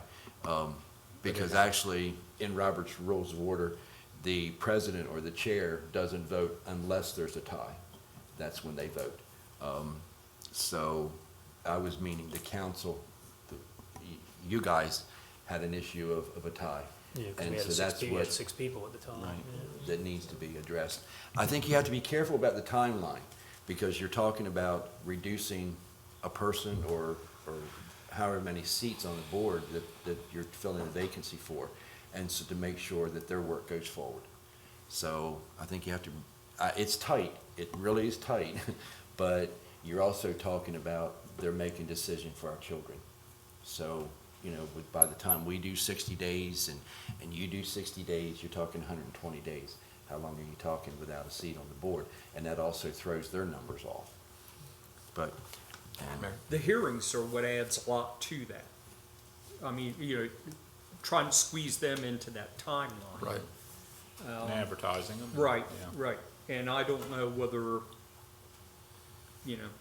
you can narrow that down to just one. that's my recommendation. And That's what I think. that would be, I think so, I think too. you have to give at least one, but I think two is pushing it. Well, at that time, it was a rare situation, and hopefully it'll never happen again, where we were hit with a double whammy with, we were down a council member, we were down a Board of Ed members. That's why we ended up with a tie. But with that said, we need a plan B. Need to move forward with that. So I suggest that we have one or two more work sessions to work out your concerns. Mary, do you have a comment? Mr. Cannon, could I add just one thing that may be an open item from the last meeting? One of the members of the commission right now is to be a member from the Wicomico County Council of PTAs. At the last meeting, it was mentioned that that organization either doesn't exist anymore or is defunct. So that would be, I think, an open item to possibly revise, no matter how you do this, as long as you retain the commission. And I just would like to clarify, there was mention of my memorandum of September the 8th, and that is not recommendations by me. As it states right at the top, the following is based upon my understanding of the council's comments, at the work session on September 3rd. So it was a synopsis, in effect, of what you all discussed at your meeting on the 3rd. Right. Thank you. Thank you. Excuse me, John, President. I've got to go, but I'd like to address that. Right at the present time, there's not a council PTA in Wicomico County. That doesn't mean there won't be one in the future. There has been talk about revising that group. So I think it would be a little preliminary to take it out prior to something Yeah. happening. Okay, thank you. Well, right now, it's defunct, so I think it kind of leaves an open question. We don't know what's going to happen. Well, yeah, didn't we suggest, like, just saying from the PTA, PTAs still exist, Right, just not the right. Wicomico Council PTAs. So, the language could be changed just to say someone from the PTAs or, Yeah. as opposed to the actual But council. who would of choose that PTAs. out of all the schools? What's that? Who would choose that representative out of Well, all just of like the now, schools? it has to be appointed by the executive, so, Mary? Okay. I've almost forgot what I was going, okay, in reference to background. Well, in reference to, you were talking about, those people that were appointed and they may have to, run for office in November. So one of my questions is, when you all appoint someone to the county council, don't they have to run in the next election? Okay, so it's the same difference. I mean, I don't see the difference. Just because they're appointed, if they want to remain in their position, in the next election, if they want to continue in their position, they need to run for their position. So I don't see that as, I don't see that as a problem. And the other thing, in reference to background check, I just want to ask you this question, and I want to put it out and whatever, whenever I've gone for a position, I've had to pay for my background check. I'm responsible for that. I'm going for that position. I'm responsible. And it goes to whoever I'm applying for the job. I'm just throwing that out. I'm neither for or against that. Also, we're not against just having one public hearing instead of two. But it really had to be widely publicized and not just white media. We do have other non-white media outlets out there, and we need to get in the habit of using them if we want to be a one Wicomico. And so I basically think that was what my concerns were. And I am, instead of waiting until we have another problem or have to replace someone, if you already know, if you have a record that people were not attending, send a letter to the county executive and said, these are the people that have not been attending. Can you please appoint someone, contact these organizations and appoint someone to replace them? Don't wait till we have a problem and then try to address it. Now is the time to do that. I can provide you a list If of you could attendance. provide that from Mrs. Hurley, and then we can go from there, that'd be And great. if she would like to provide, I can't remember your name, I'm sorry. If she would provide us a list of suggested media, Okay, we can put that in our file. great. Mr. Cannon, can I add one thing? Just, I noticed that one county, and I can't tell you right offhand who it is, says that the nominees have to be run through what's called the case search system. It's provided by the state, and it's the court records. We did do that. Another way to do it, of course, is to provide a statement that they make under oath regarding their background that might truncate some of the costs. Now, obviously, if you want to do a full formal FBI investigation, it's going to be more costly. So, you know, how do you want to shade that? That's a good point, and you already used the judiciary system? We did do that. We did use the judiciary system, and also in the interview, each candidate was asked if they understood they had to run for their position at the time of the election. Yeah, that's a pretty thorough background right there, it really is. You're not doing credit checks, you're just doing Yes. more or less criminal or civil checks, yeah. Well, during a regular election, the candidates aren't run through a background check then. I think you can do something simple like you did, and I think that We would actually suffice. did both. Right. Okay. Any other? All right, well, thank you very much, and we'll keep you posted. I will say that Yes. it was a pleasure working with the commission. I was afraid that you were looking to disband us. Mm-hmm. It started out a lot of different personalities, but by the end, we became a close little group. We really did. We It was a appreciate pleasure. what you're doing. I mean, you know, it's, We had to invent the wheel. thankless There was a job. learning curve. Yeah, and I think I'm speaking for all of us, we appreciate what you all do and willingness to serve on that commission. Yeah, I know, the comment was made, some of the effect that people didn't feel appreciated. We appreciate what you all did. And this discussion just evolved out of some of the questions that were coming up as part of the process. By no means was it coming, out of the fact that, no one appreciated the work. No, the work was very, very much appreciated, and just not us. I'm sure you were speaking for everyone in the county. If we had the unfortunate opportunity to need your services again soon, maybe, but when you see it coming, I mean, we know in Let's some. hope it doesn't happen. Yeah, that's right. In some cases, you can see it coming. In other cases, it just Right. pops up. Possibly, we could get a letter stating, if we haven't got all this resolved by then, some of the challenges you had, and maybe we can help get through it quicker at that time, solve some of the problems, as it goes along. Helping you contact people or whatever, so maybe that would work. And we do appreciate everything that you've done, and this isn't a goodbye, I hope, that's what it sounds like. But I think at the last meeting, we discussed that the nominating commission have regular meetings to keep updated, whether there is a vacancy or not.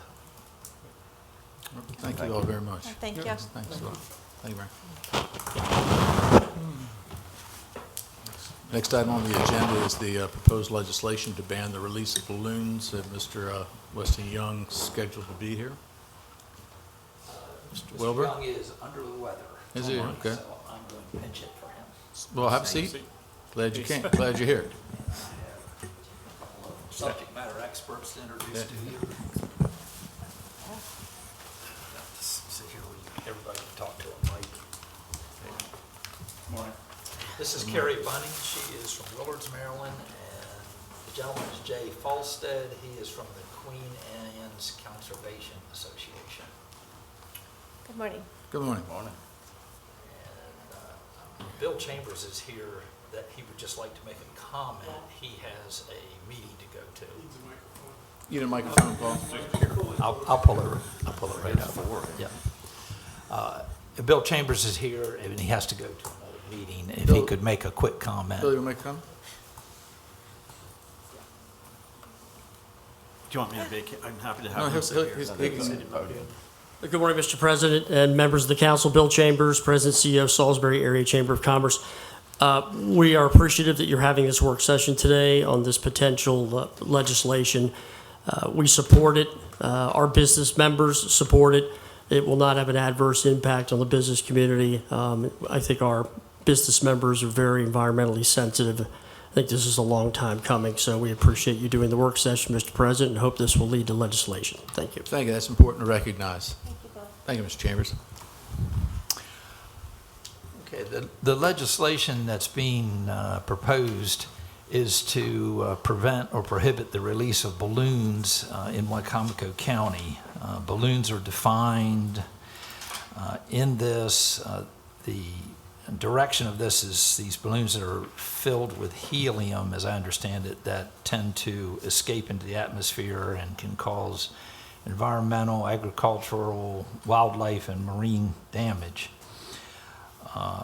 This prohibits the release of those balloons, except in certain situations.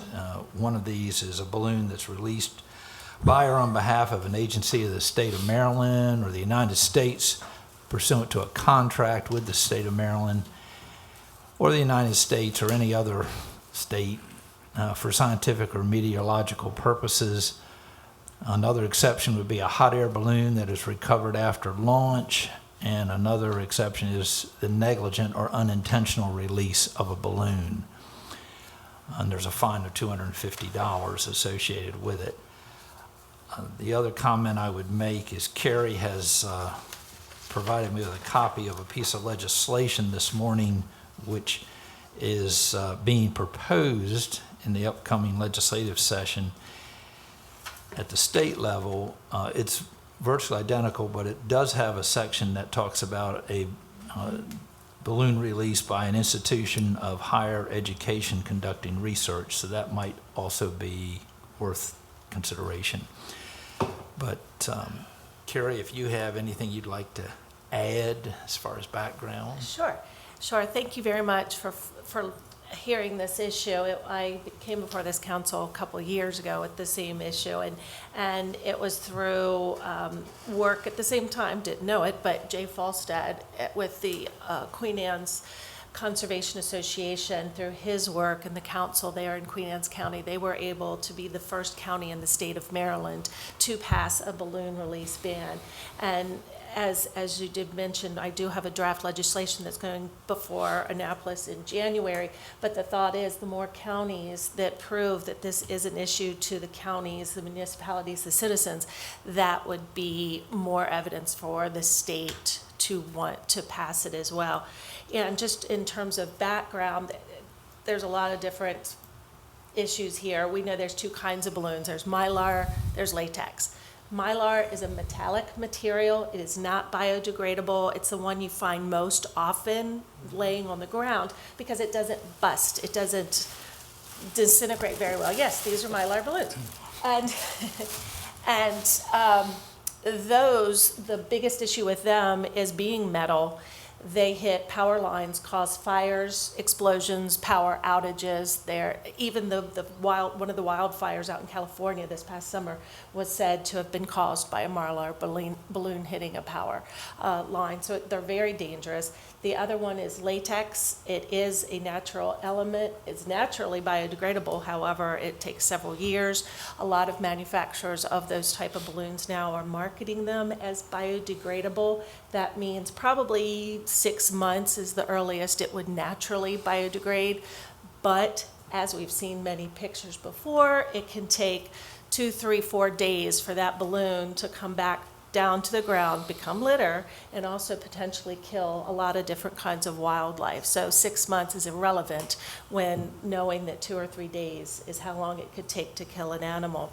The other thing to take into consideration is, as you notice, Jay's balloons, it's not just a balloon, it's a string. That string is nylon, it is not biodegradable. And the vast majority of animals that are killed with that string. They get tangled up in it, the birds, they can't fly away. The fish get it in their gills. So we're not just talking about balloons. The other issue is helium. They all contain helium. There's a global helium shortage. A lot of companies, I've talked to a couple of owners of Dollar Generals, they've had to, they're paying more for their helium tanks, and they're limiting how many balloons they're going to fill for their customers because they can't afford it anymore. Helium is essential in a lot of medical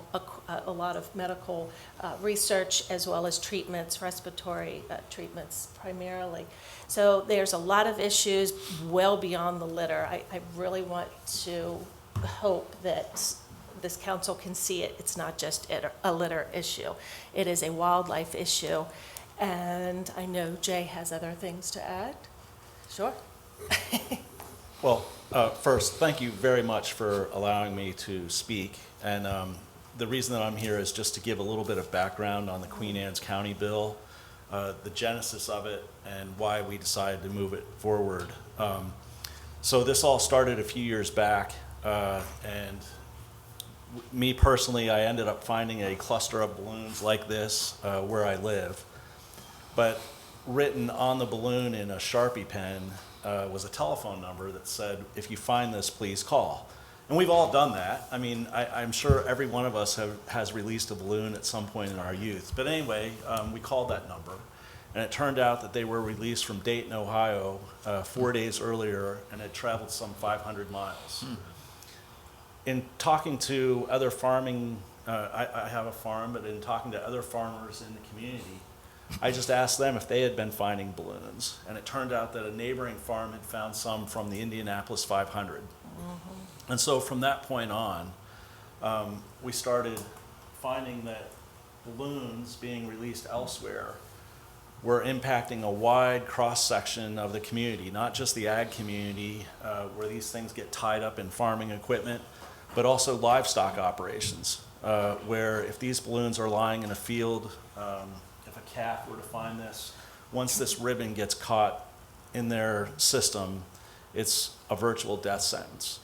And so through that research, we found that this impacted a wide area of the environment.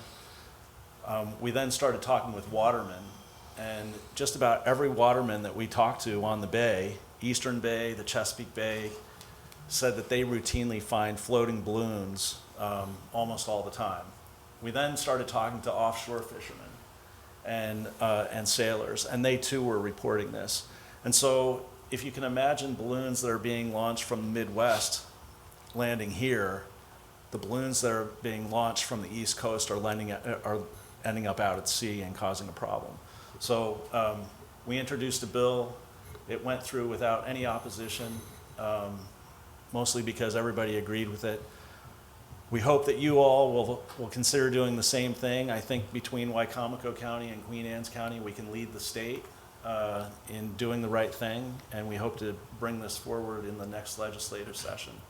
But if you all could lend your support to it, I think it would help set the tone for what comes in Annapolis this January. So thank you very, very much for the opportunity to speak. Thank you. And knowing that Maryland is going to be bringing this forth in January, there are several other states, entire states, that have banned this. So it is a wave nationwide. It's not just us over here. Oh, there's a turtle. This was one of the illustrations I meant to bring. You can see an osprey. Both of these photos were taken in Maryland. And this is just a fraction of the number of photos that are out there. I'm forgetting the name of the photographer.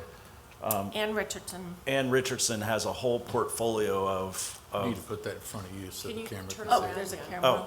Nope, turn it Face towards it- me. face it Oh, towards okay. There you go. Further. You gotta Actually, go if all you the could way face around. it towards me. There you go. Like that. There you go. Okay. But Ann Richardson has a whole portfolio of photos of these balloons and the ribbons impacting marine life, wildlife. And as I say, the problem is widespread. It's a nationwide problem, but the only way to really tackle it is to start locally. Any questions? Definitely. You know, actually, Jay, a quick comment. The irony of this is, I was actually hunting this weekend and walking to my stand. What do I come across? 2 balloons, you know, that were deflated, but they had. I wasn't quite as investigatory to determine, you know, where they came from, but you know, I mean, you know, I knew this was like on our agenda. I'm like, well, you know, here it is. But I've seen that. It just as an outdoorsman, I can't tell you how many times I've come across them. You know, either, you know, fishing offshore, to, you know, duck hunting marshes, to, you know, just finding them in the woods. But it's a pretty routine thing. You come across these all the time. And the question was posed to me, how often do you think this happens? Well, we don't know because they're private releases, funerals, weddings, that kind of thing. I will tell you, last Tuesday, many were released at the Civic Center to honor Seth Abbey. So with strings, latex and all, God bless them, but balloons aren't the way to praise somebody's honor. So it is happening every day. Just one last thing. Our bill, and you'll see it reflected in the document that we've provided to you, this does not seek to prosecute the 6-year-old kid who accidentally lets go of a balloon at a birthday party. This is meant mostly towards the large releases, weddings, used events. car sales, large events where people are releasing hundreds of balloons at a time. That's the genesis of where this bill comes from. So I don't want you to think that Well, you're- anybody that Or arresting releases a Well, balloon is the subject. language says knowingly and intentionally. Right. So, You know, Mr. Wilbur, I had a question in regard to the text of the resolution. In the first whereas, it just states into the atmosphere of large numbers of balloons. I would think that needed to be more clearly defined because anybody's interpretation of large could be anywhere from 3 to 300. And I think maybe it would be more beneficial to have a more specific number there, if at all possible. The second thing I had was on the release of balloons prohibited in the actual section of Article 3, it says any balloon. It doesn't say multiple balloons. The actual body of the text refers to any balloon, which is one balloon. well, should it say large numbers, or should it just simply say Mass release. release into the atmosphere of Yeah. balloons, Right. just of balloons? We can delete large numbers. However you might think it needs to be phrased so it's more exact, so when, you know, I use the term law enforcement loosely. If anyone needs to enforce it, there's a more clear definition as to what they're, you know, what we're talking about here. Yeah. It's gonna be kind of hard to enforce. You're not gonna know how many they let loose after they let Yeah, them loose. My hope is that it doesn't get that far. If you educate them knowingly that it's against the law, yeah. Once they're released, the damage is done. I don't care if you get Councilman, money. we had those same questions in Queen Anne's County, and what we ultimately came to was that it's true, it is difficult to enforce. But what we found is the commissioner that introduced the bill is a lawyer, and we came to the conclusion that most people, if they know that a law is out there, they'll follow the law. You may have that outlier from time to time, but most people will follow it. And this was mainly brought forward to raise the visibility of the issue, and so that once people know it's out there, they'll do their best to try and stop it. Well, when you have, like, you get back to your example, if there's an event and someone starts talking about, well, we're gonna do balloons, but then somebody says, oh, you can't release Yes. balloons in Wicomico County. That's, you want that knowledge to be out there. Yes. Mr. Cannon, could I offer one just thought? If there is going to be state legislation, and I would think there'd be a good chance of it, based on what you've said, it might be wise in our ordinance to provide either for sunsetting or synchronization with the state law, so that you don't have two separate sets of codes about more or less the same thing. We've looked at that within the last year or so on animal control, where it's almost inevitable. Here, I think it can be controlled, and it might be wise to do that. It's something I think that we ought to consider. Maybe we could look at the state legislation, and obviously that could be changed going forward, but nevertheless, I think it makes some sense to not have two separate sets of regulations on something like balloons. Well, that's a good point, Mr. Shelby. I mean, we could look at the option of passing this, and then once the state may do whatever they do, then we would just simply amend this to be in concert with Or you could just pass it that way, statute. so that it's self-operating. Saying, a term saying that, or based on state If statute. preempted by state Preempted by state legislation. statute. Okay. Yep. And you would not have to have a particular section or anything, Mr. Wilbur? Well, it would depend on whether the state legislation preempts the local or not. If the state doesn't, if it doesn't preempt, then I think synchronization would be the way So to either do the that. Yeah. Okay, preemption or synchronization, I understand. Yes, Larry? I have a thought. If there's a shortage on helium, and we know it is a crucial element for science and medicine, have you considered lobbying the federal government to put a ban on the sale of helium? Bite-sized chunks. Or you want to take baby steps? Yes. I'll start with Wicomico County. We have talked about that internally on raising this with the Maryland federal delegation, but we haven't brought that forward yet. That'd probably be the best option if you can get that far. Eventually. What If is enough the states reference to the state? Do you have a bill number? No. No, not yet. It's in draft form. It hasn't been presented to them yet. Okay. Okay. It is a Senator Clarence Lamb, he's District 12, which is Howard in Baltimore, as well as our local delegate Wayne Hartman. So it's House and Senate. Good. Any other questions? Thank you very much. Thanks for taking the time. Thank you very Appreciate it. much. Thank you very much. Thank you. Thank you. Thank you for your efforts. Next item we have on the agenda is a stormwater management discussion on Kaywood Drive, Pratt Road, 12 Oaks, Crooked Oak Lane, and Mr. Dallas Baker has been requested to be here. I think the executive has asked Mr. Dallas Baker not to be here.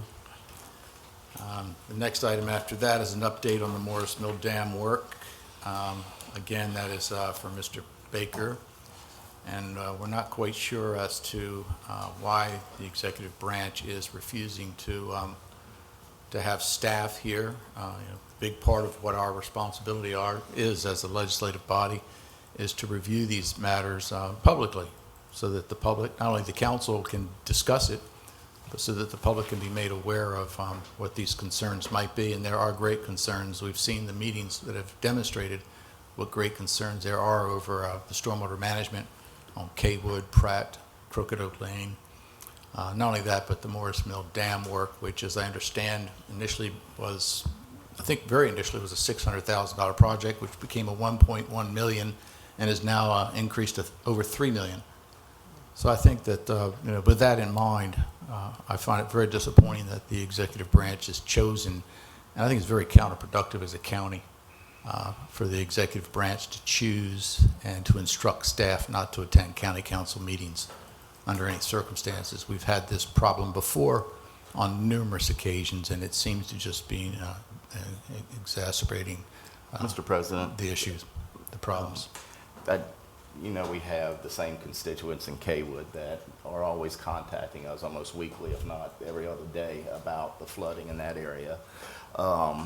Which that's my district. Morris Mill Dam affects just about everybody and their quality of life in District 3 and District 4. So I think it's prudent that those constituents and town officials get an update. I couldn't agree more. We, of course, though, are in a situation where we can't strong-arm anyone, we can't ask the sheriff's department to go out and get Mr. Baker and bring him in here to talk to us. So unfortunately, we're going to have to try to depend on some rational perspective on the part of the executive branch. The third item on the agenda, which is going to be an exact repeat of the last two, is a discussion on legal services for Wicomico County. Again, we asked Mr. Culver to be here as well as Mr. Young. They refused to attend the last county council meeting to discuss legal services. They're refusing to attend this one, and I absolutely cannot understand it for the life of me. This is a department that's that's funded in the amount of $300,000. We all know how important it is. We were told almost 3 months ago of how important it was to give the executive branch time to transition from Mr. Paul Wilbur's firm to another firm. In the interim, we have about 2 weeks left of that 3 months, and we haven't seen anything done in the last 3 months any different than what was not done in the last entire year. So again, we're coming up to that deadline, November 5th? Yes. November 5th is the deadline, which is not far away. We've sent numerous communications to the executive branch asking them what their plans are for Wicomico County, what the plans are for legal services for the citizens of Wicomico County, and again, we're getting stonewalled for no specific reason. Is Nick here to discuss this? We asked Nick, well, the irony of this is that the executive branch, and I think it was just a fabrication of an excuse that they weren't going to attend a county council meeting unless we responded to the purchasing department as to the RFP letter that came out explaining the RFP. That is not as significant a concern of ours as it is what are we doing with legal. We're not so concerned about the RFP process or how it might have been chosen, how it might have been decided. But in order to go along with the executive branch, we said, all right, well, that's no problem at all. We have no reservation in having Mr. Rice here to discuss this, but that doesn't preclude the fact that we also need to have the executive here and whatever members of his staff could be here to help support it. So that being said, we're really still at a standstill. Didn't Mr. Young say last meeting that we had a breakdown in unfortunate breakdown in communications? I'm not quoting the exact words. This just proves why, I think. Not only that, but in the last meeting. Doesn't improve this situation any. Yeah, well, we also had, the executive, when he was sort of forced to come to the table last meeting, made the comment that he would meet with the county council under any condition. And, of course, we have seen that under numerous conditions. That's not happening. The public pays almost $750,000 for the executive branch to exist. And I would think within that funding, the public would think it was their responsibility to at least attend a county council meeting, a public county council meeting. That being said, Mr. Wilbur, you are here, and I guess that would mean that we would have to, or we would want to ask you at least some questions that the executive branch is not here to answer for themselves.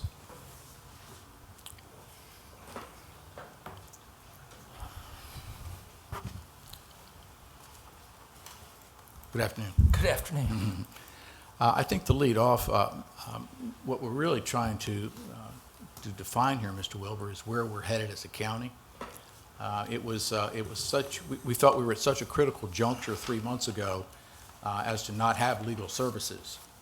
So a 90-day temporary acting position was created with you as the acting county attorney.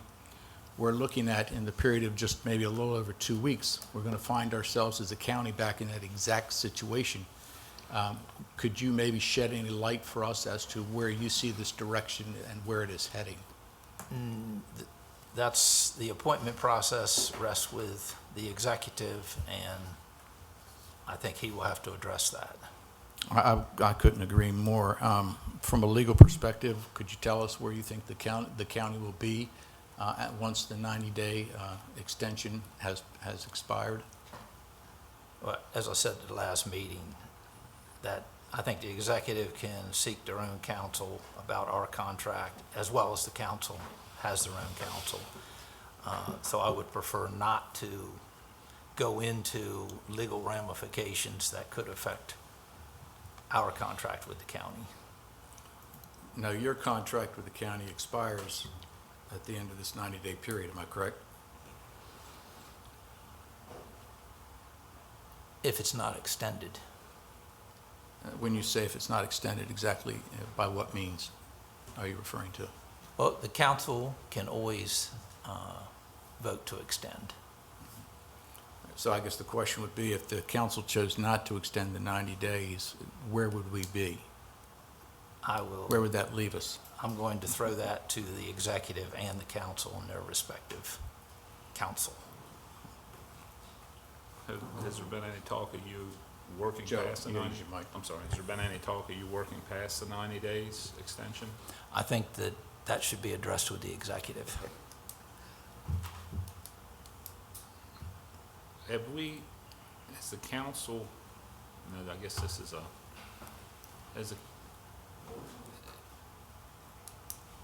has the council not followed the rules of the charter and what we've done? Have we followed the rules of what we've done in the charter? I'm going to defer, But you're our legal counsel, or the county's legal counsel. I'm asking a legal question. I Yeah, think. you're asking a legal question, but it would directly affect our contract with the council, with the county.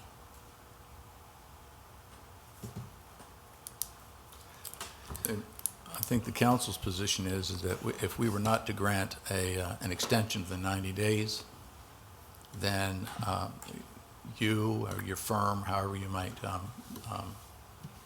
consider it, could not represent the county after that 90 days. That's how we recognize the law to be stated in the charter. Is that a valid understanding of the law based on the charter? Again, I'm deferring that decision to respective council of each department. Well, the charter is very specific. It's not, the charter is a law. It's not up to interpretation. I'm asking you what your legal opinion is as far as the validity of extending the term of a law firm that was only granted a 90-day temporary position, legally. And I'm answering the same way.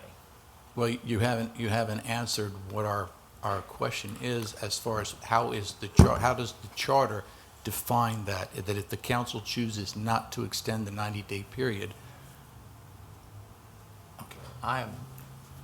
That is a question, the answer to which would affect our contract with the county. So I'm deferring that to both the executive and to the council. Well, this is the body that has to make that decision, so we need to have that information in order to make that decision. That's why we're asking you as the county attorney. We have to have that information to understand it. And my recommendation is that Mr. Taylor, who has been giving advice to the council, can answer that question. Well, Mr. Wilbur, you still are the acting county attorney, and we're asking you specifically what your opinion is on that. I've already answered that because that question would directly affect the relationship of my law firm with the county. It's not a question that I can answer.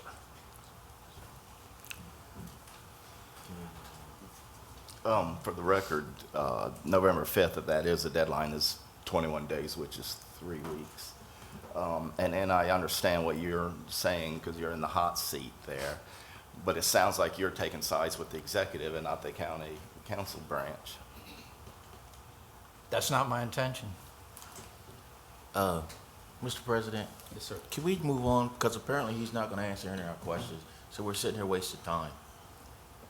I was just giving council their opportunity to express their opinions either way. It's not going to go either way, so we might as well just move on and wait till the deadline come up and we make our decision then. Thank you, Mr. Davis. Any other questions from council? Thank you, Mr. Wilbur. Thank you, Mr. Wilbur. The next item on the agenda is the Warwick Community College Master Plan. That's at 1 o'clock today. That's at 1 o'clock. So That's we're at going to 1 o'clock take we are going to take a recess for lunch. Can we, Ms. Hurley, can we try to get him here earlier? I'm not sure why we scheduled at 1, our meeting's at 10. It's actually Dr. Hoy's schedule. They actually recommended the 1 o'clock time period, but perhaps we can Can we address do the one of the closed- closed sessions. Yes, address some of the closed sessions then. All right, all right. Let's do lunch from 12 to 12:30, then we'll come back in closed session, okay? Entertain a motion to adjourn. So moved. Second? Hey, John. Thank you.